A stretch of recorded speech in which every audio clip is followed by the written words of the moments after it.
Caramba, seguimos con ustedes en esta presentación de la hora estelar por Teleuniverso Alta Definición y 101.9 Amistad FM.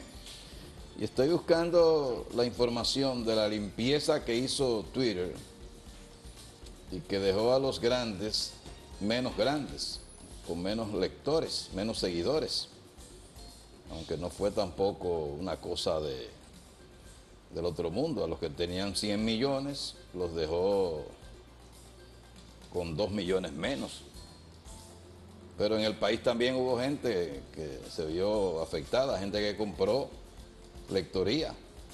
Sí, pues eso se estaba ofreciendo. A mí me lo ofrecieron una oportunidad. Digo, yo no, deja eso. Que me lea el que quiera, que es lo que yo voy a pagar para que me lean. No voy a estar en esa onda. Entonces eso pasó. Estaba viendo aquí la cantidad. Las celebridades, según dice la reseña, Katy Perry, Justin Bieber y Cristiano Ronaldo perdieron más de 2 millones de seguidores en Twitter de un día para el otro. ¿Casualidad? No. Son las consecuencias de un cambio en la política de la plataforma para mejorar la salud de las conversaciones. La semana pasada la red social anunció que eliminaría las cuentas que habían sido bloqueadas por mostrar actividad sospechosa, es decir, cambios relevantes en los patrones de conducta, como pasar de falta de interacción a una actividad excesiva que pudieran indicar que el perfil había sido robado. Twitter avisó que esto podría disminuir la cantidad de seguidores, pero no anticipó que la caída podría ser tan grande, en particular para cuentas tan populares como las mencionadas anteriormente. Los perfiles más afectados fueron los de Katy Perry, Justin Bieber, Barack Obama, Rihanna, Taylor Swift, Lady Gaga, Ellen DeGeneres, Cristiano Ronaldo y U2, que perdieron más de 2 millones de seguidores cada una, según datos del servicio social Blay, que se citan en Business Insider. Incluso la cuenta oficial de Twitter se vio afectada por las nuevas medidas. Casi 7 millones de seguidores se esfumaron de un momento a otro. Donald Trump, por su parte, que cuenta con más de 53 millones de seguidores, perdió tras el anuncio 326.118 seguidores, aunque al día siguiente ya había logrado recuperar 5.339. Cabe destacar de todos modos que estamos hablando de cuentas con más de 100 millones de seguidores, con lo cual, si bien la pérdida de 2 millones es relevante, no representa una caída masiva. Eso es para esos famosos. Los famosos del país también sufrieron serios daños. Del periódico El Caribe. Vamos a temas un poco menos famosos, pero sí más trascendentes. Vamos a ver. Como ¿A qué usted llama trascendencia? Trascendencia sería aquí que se pueda dar verdaderamente un juicio político al presidente de la República. Como lo planteó en su escrito de ayer semanal el dirigente político Guillermo Moreno, planteando a partir de la revelación de los que se han denominado papeles de Farideh, el tema de la investigación que debería hacer el Congreso Nacional, si estuviéramos con un Congreso realmente fuerte y que cumpla sus atribuciones constitucionales. Como un Congreso opositor, digamos. No, opositor no tiene que ser opositor. Si no es opositor no va a tomar esa decisión. No, un Congreso que cumpla con sus responsabilidades, sea del lado que sea, porque es que en vez de provocar una discusión que termina en chercha, que termina en imputaciones de naturaleza política individual, que se aplique lo que indica la Constitución.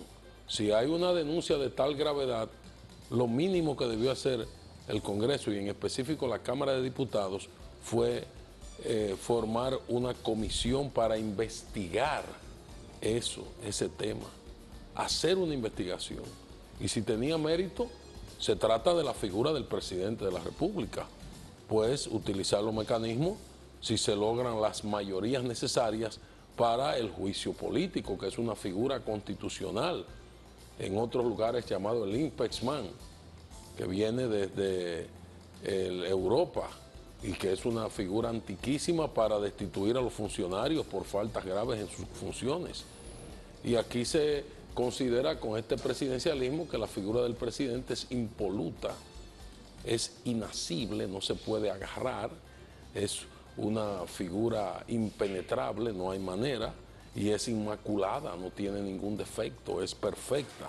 O sea, nada, todo anda mal, pero no tiene ninguna responsabilidad la figura del presidente de la República.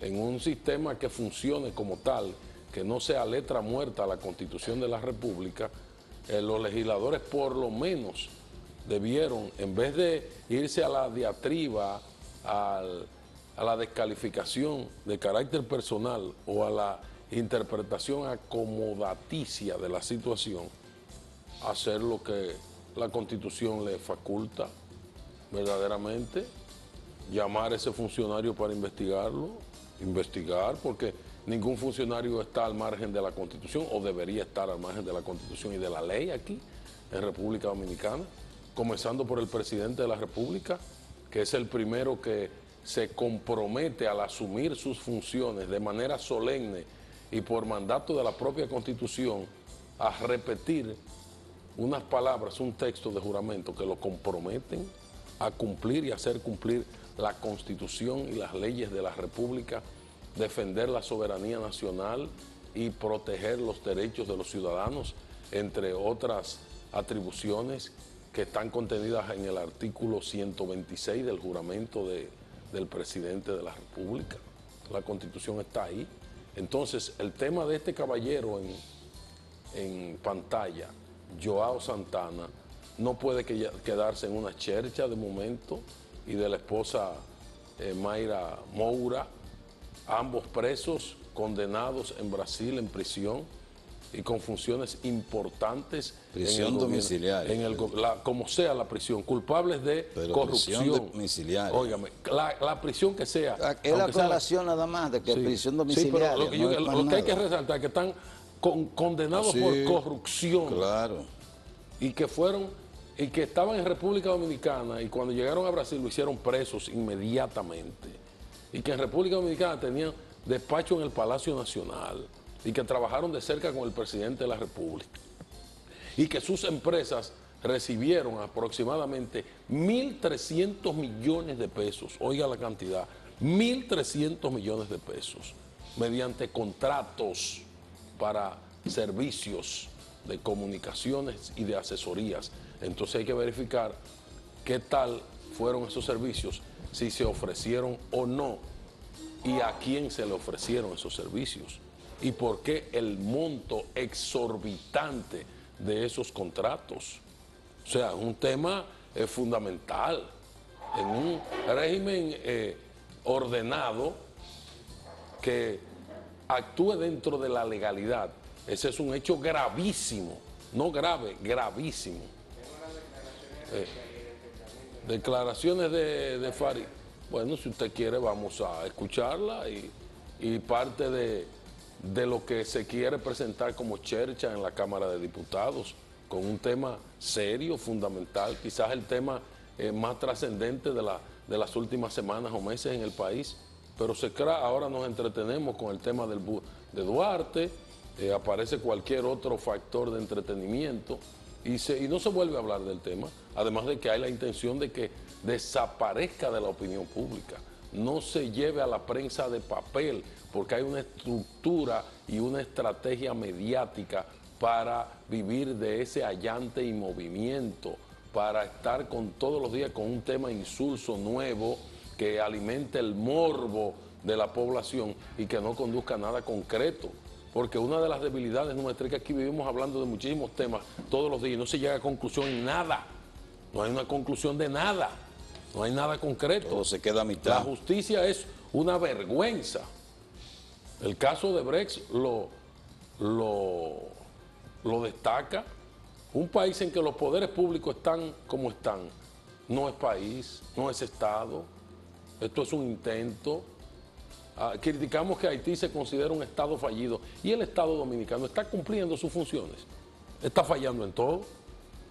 El Poder Judicial, con una cabeza que recibió un dinero de una juez de un tema de un soborno. ¿Y dónde está ese dinero? Yo vivo preguntando.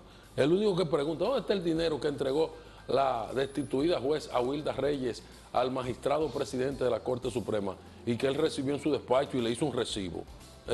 Dinero de un soborno para manipular sentencias por parte del Consejo del Poder Judicial. ¿En qué quedó eso? Estamos hablando del Poder Judicial, ¿verdad? Sí. Porque no solo quiero referirme al Ejecutivo. El Poder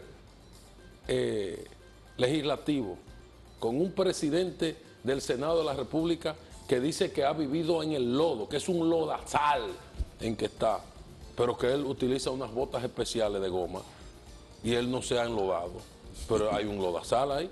¿Y cómo es ese asunto? Y no pasa nada. Y ese presidente del Senado de la República es el presidente de la Asamblea Nacional al mismo tiempo y al mismo tiempo es el secretario general del poderoso partido en el gobierno.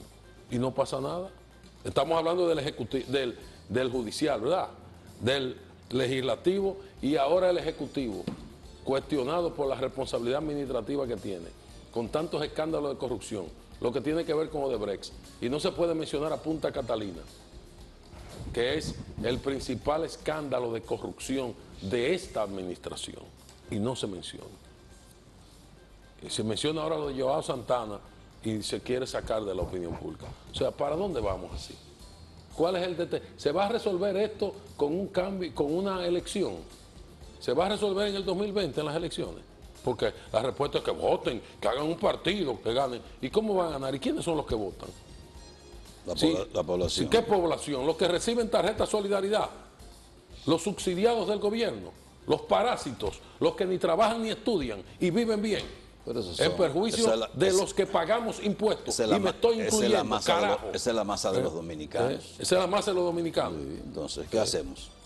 ¿Ponemos a los haitianos a votar? No, que el gobierno se someta al régimen de legalidad, que fomente el empleo. Pero usted nos dice que existe la oportunidad en el 2020 de escoger un nuevo gobierno. Que con una masa así, con una población de degenerados, de residuos sociales provocados por el sistema, y entonces, con una población de menos de 20 años. ¿Qué hacemos? Lo que tenemos que hacer, crear mayor conciencia ciudadana, protestar, indignarse cada día más, forzar a un cambio sustancial, porque es una élite que está gobernando, imponiendo su sistema, en perjuicio de las clases que aportan con su esfuerzo y con su trabajo, la clase media, los impuestos, para entonces ese dinero malgastarlo, robárselo. ¿Qué hacer con el ex rector de la UAS entonces? Pues someterlo a una investigación. Que fue acusado de actuar con opacidad, yo no digo ese término utilizado. Bueno, oscuridad. Y sin transparencia, por la nueva rectora. Entonces, lo que debe hacerse es una investigación que aporte elementos concluyentes, y si esos elementos son graves y si esos elementos tienen violaciones legales, si esos elementos tienen mérito, proceder a un régimen de consecuencias, porque no es solo el gobierno central, es en todos los estamentos, y no nos podemos derivar ahora coyunturalmente por la UAS. Bueno, pero está en el tapete la UAS. Sí, está en el tapete. Y eso pasa pasado mañana y no se vuelve a hablar de eso y se queda ahí. Exactamente. Ese es el gran problema. Entonces tiene que haber una consecuencia. Ahora, tiene que haber políticas públicas para eso. ¿Y quién las traza? ¿Quién es que dirige la administración? ¿O es que estamos por nuestra cuenta? Pero la UAS es intocable, usted lo sabe. ¿Qué gobierno se ha atrevido a tocar a la UAS? Nada en este país es intocable. Pero ¿qué gobierno se ha atrevido a tocar a la UAS? La UAS no es el gobierno, es que no es gobierno. Es su propio estatuto. Estatutos. ¿Y quiénes tienen que hacer cumplir sus estatutos? La UAS, o sus autoridades. Bueno, es la rectora ahora. La responsable es la rectora. Ojalá que porque la UAS tiene un estatuto orgánico y tiene un grupo, un mecanismo de gobierno y de cogobierno que integra a los profesores e integra a los estudiantes y una parte de los empleados. La nueva rectora dijo un dato que yo he mencionado aquí antes, pero todavía más grave. La UAS tiene poco más de 5,000 profesores, más de 5,000 empleados, servidores universitarios, y poco más de 3.500 profesores. Imagínese. Entonces, ahí hay una distorsión grave, Claro. pero tiene que haber una consecuencia, pero eso no solo en la UAS, las consecuencias tienen que estar en el gobierno central. A todos los el niveles. gobierno central, que es el que A maneja todos el los presupuesto nacional, porque el tema termina siendo de dinero, de corrupción con el dinero, de mal uso, del tema de la seguridad social. Esa vagabundería, esa mafia tiene que ser desmontada. ¿Usted cree que es posible que aquí, que un pobre que se enferma, lo mejor que le conviene es morirse? Que le estén negando servicios de salud. ¿Y cómo vamos a permitir eso? ¿Por qué? ¿Por qué permitirlo? Porque no hay unas autoridades que cumplan con las funciones que tienen, porque hay un superintendente de salud y riesgos laborales, que es el órgano rector del sistema. ¿Y qué hace? Pues no solo presidencia de la República, son políticas públicas. Eso es lo que yo veo. Eso me gusta. Y régimen de consecuencias. Eso es lo que me gusta, que usted diga eso, todo eso. No, porque le estoy diciendo, ¿por qué tenemos que hacer algo?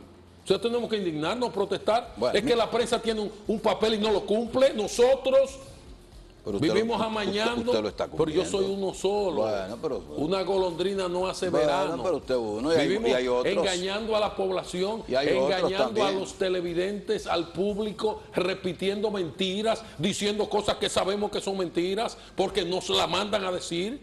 Es decir, siendo bocinas. ¿Y cómo nos las mandan a decir? ¿Cómo que no la mandan a decir? Usted me va a preguntar a mí. ¿A usted ahora. le mandan a decir cosas? A mí no. Ah, pues entonces no. a mí tampoco. A mí no, porque yo no estoy en esos grupos. Pero a mí tampoco me mandan a decir Pero cosas. aquí, pero usted pone los programas y usted oye que está repitiendo la misma cosa. Bueno, pero eso es otra y la cosa, misma pero defensa. no- No, es otra no es que cosa. le mandan a decir. Eso es lo fundamental, es que mandan a decir. A mí no me mandan es a que decir. mandan a decir. Es que mandan a que no se hable, por ejemplo, de los papeles de Faride. Ah, no, a mí Dígame no. cuántos programas hablan yo de decido eso. lo que digo, lo que no. Yo decido. Usted lo sabe, que hay, usted sabe, Bueno, porque usted ha estado cerca de esas estructuras, o está al margen, Pero no. o está ahí, en esas estructuras bailando. Por lo menos a mí no, De yo no los sé. grupos mediáticos. A mí nadie me manda a de los decir nada. programas, de los bloques de programas de radio y televisión que responden a una misma línea y que terminamos en el tema de corrupción. Porque ¿quiénes financian esos programas? ¿Quiénes los financian? Que se ponga a verlo el público. ¿Cuáles anuncios tienen? Los mismos anuncios de los organismos del Estado. ¿A quienes le dan los contratos millonarios de publicidad? Como el de Joao Santana. Porque el de Joao Santana es el macro, que son 1.300 millones.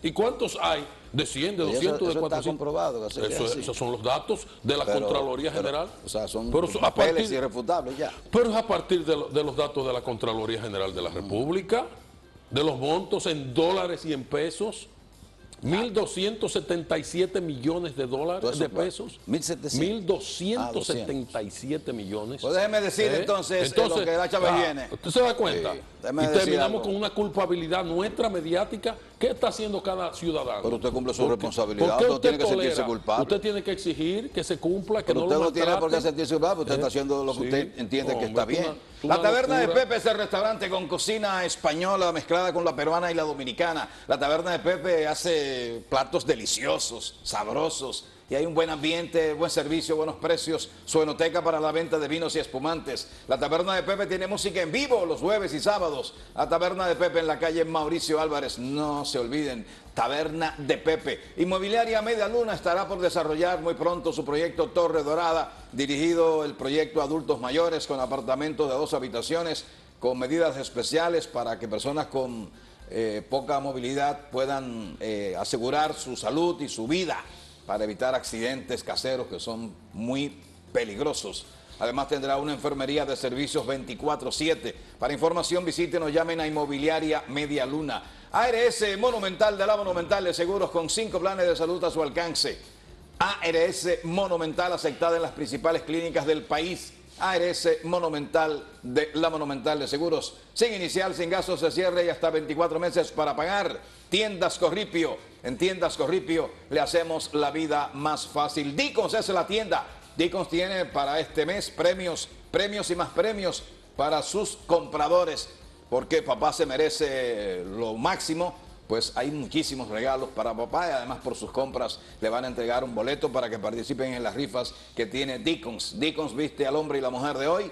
Tienen marcas que son exclusivas en camisas de marca mexicana, en polo shirts de marca inglesa. y además todas las marcas que tiene Deacons y que representa muchas de ellas con carácter de exclusividad en el país. Deacons, avenida 27 de febrero, área de Los Jardines Metropolitanos. Taxi familiar, un taxi de primera con una tarifa básica de 100 pesos. Service Dry Clean, la más moderna lavandería del país. Santiago, Santo Domingo, Service Dry Clean. ¡Qué lavandería! Service Dry Clean. Veloz Móvil es el dealer. Veloz Móvil importa vehículos fabricados en los Estados Unidos y usados, los que son usados, también en los Estados Unidos. Veloz Móvil tiene los mejores precios, la mayor garantía, financiamiento disponible y tiene su amplia área de exhibición y ventas en el número 200 de la avenida Juan Pablo Duarte. Y ahí empalma la Juan Pablo Duarte avenida con la carretera Duarte carretera, y en la estación Rilis está el primero de los asaderos. Y hay que recordar que es un ambiente de familia, y es tan de familia que tienen un grupo de caballos pony, caballos pequeñitos, para que los niños los monten y se diviertan, aparte de otros juegos que hay en este asadero de Doña Pula, que fue el primero. Está en la estación Rilix de la carretera Duarte rumbo a Licey, en Pontezuela. En Canabacoa, en la estación Next, está el segundo asadero de Doña Pula, y en la Bartolomé Colón, en la estación Next, a la entrada del Ejido, está el tercero de los asaderos de Doña Pula. Los negocios que han revolucionado con calidad, con servicio, con buenos precios, todo el sistema de restaurantes populares. Todo se ha cambiado y se dirige y se enfoca hacia los asaderos de Doña Pula. Entonces, antes de pasar a otros mensajes, veamos qué tiene el periódico El Caribe. 432.708 personas han usado el wifi gratis. Emma Polanco dice: Iván Grullón manejó los recursos de la UAS con opacidad, o sea, sin transparencia, en la oscuridad. La UAS tiene deudas de 436 millones de pesos. El Gran Santo Domingo sufre largas tandas de apagones. Donald Trump le cree más a Vladimir Putin, el presidente ruso, que a la inteligencia de su país. Aboga por ordenar el desarrollo de la energía renovable. Obispo afirma: medios actúan como sicarios. ¿Qué obispo que habla? De la Rosa y Carpio Ramón Benito. Eso es viejo. Dice que han perdido su esencia y se pliegan al chantaje y a la persecución de reputaciones. Ese planteamiento de él es viejo. Él ha hablado de los sicarios mediáticos. Eso no lo ha dicho, no es nuevo, sino es una reiteración. Es un obispo que es el arzobispo emérito, realmente es el título correcto. Es decir, el arzobispo saliente de Santiago, y que es un hombre muy vinculado a los medios. Le gusta mucho estar en los medios de comunicación y emite frecuentemente sus posiciones, al extremo de que dirige una organización llamada Sociedad de la Palabra Multimedia, algo nombre parecido así. Déjame ver si está el nombre por aquí. La aerolínea mexicana Global Air, propietaria del avión accidentado el 18 de mayo en La Habana, Cuba, informó que el accidente se debió a un fallo humano de los pilotos que despegaron con un ángulo de ascenso muy pronunciado, y calificó de ilegal la suspensión de las actividades de la empresa. Manuel Rodríguez, director general de Global Air, explicó en un comunicado que las investigaciones de las autoridades cubanas revelan que la tripulación despegó la aeronave con un ángulo de ascenso muy pronunciado, creando una falta de sustentación que trajo como consecuencia el desplome de la aeronave, dejando 12 personas muertas. Solo una sobrevivió del accidente. Creo, no sé si murió posteriormente o está viva. En principio hubo 3 sobrevivientes. Ajá. Y luego fueron muriendo y quedó una persona. Sí. Una sola, de sexo femenino. Hay una tragedia nacional, hablando de ese tipo de pérdida humana, atribuida a descuidos, a inobservancia de la autoridad paterna, y los problemas derivados de nuestras precariedades como sociedad, de que 3 hermanitos murieran ahogados ayer en una laguna en San Pedro de Macorís. Una tragedia familiar, niños de 12, 8 y 6 años. que salieron a volar chichiguas, según le dijeron al padre. Sí. Y cambiaron la ruta y se fueron a un lago ahí formado. A una poza. Pero parece que era más lodo que agua. Sí. Pues supone que si ellos se lanzaron ahí sabían nadar. Eso fue el domingo y ayer fueron rescatados los cadáveres. En el cruce de Callacoa, se llama la sección del municipio San José de los Llanos, que pertenece a la provincia de San Pedro de Macorís. Eso es una tragedia humana. Así es. Y ahí está el elemento humano es un hecho latente. Quizás desgarrador. El hecho más grave ocurrido en el país en las últimas horas. Así es. Ese. ¿Por qué? Porque está el elemento humano, una pérdida de tres vidas inocentes, jóvenes, 12, 8, 6, lo que supone el gran trauma, el daño a la familia, Así. a padre y madre, sobre todo el padre que fue que autorizó, que le dio permiso para que ellos se fueran a volar chichiguas. ¿Cómo saber que ellos no iban a hacer eso? Había un cuarto, no sé si hermano. Ese fue el hermano también. Ah, bueno, ese no se tiró. De 11 años, fue el que dio la voz de alerta. Sí, el que vio el escenario y buscó al padre para que fuera a ayudar, pero el padre cuando llegó lo que encontró fue la ropa que habían dejado a la orilla del charco. Sí. Una lástima. Vamos a los mensajes, 7:30 minutos, hora estelar.